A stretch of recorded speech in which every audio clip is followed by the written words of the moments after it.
বান্ধবীকে হ্যাঁ তো বলে দিয়েছি, ঠিক আছে কেকটা বানিয়ে দেবো, কিন্তু ঠিকঠাক আউটপুট আনতে পারবো তো? মেইন প্রবলেম এই কালারটা ঠিকঠাক আনতে পারবো তো, এইটা নিয়ে খানিকটা ভয় ছিল নিজের মনে। নমস্কার, আমি পাইল, আমার লোকেশন ইছাপুর নিয়ার ব্যারাকপুর। কিনে দেওয়া নাম্বারে যে কোনো অর্ডার পারপাসে তোমরা হোয়াটসঅ্যাপ করতে পারো। এটা ছিল 1 পাউন্ডের এগলেস বাটারস্কচ কেক, আর এই অর্ডারটা এসেছিলো আমার একদম প্রাইমারি স্কুলের ফ্রেন্ডের কাছ থেকে। ওকে যদিও আমি প্রাইমারি স্কুলের আগে থেকেই চিনি, একদম ছোট্টবেলার বন্ধু বলা চলে।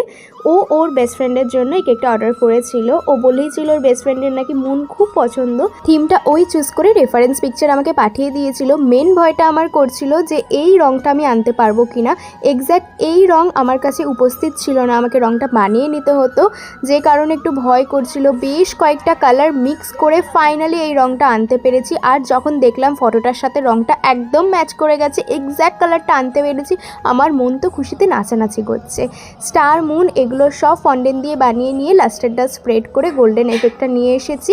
এবারে ভালো করে স্টার, মুন সবগুলো প্লেস করে দিচ্ছি কেকের উপরে। আমার বান্ধবীর তো বেশ পছন্দ হয়েছে কেকটা, রিভিউটা এখানে অ্যাটাচ করে দিলাম। আর এই লেখাটাও লিখে দিতে বলেছিল। এটা ছিল কেকটার ওভারঅল লুক। ফার্স্ট টাইম করলাম এরকম থিমে, স্পেশালি রঙটা। তোমাদের কেমন লাগলো অবশ্যই কমেন্টে জানিও। সবাই ভালো থেকো, সুস্থ থেকো, রাধে রাধে, টাটা।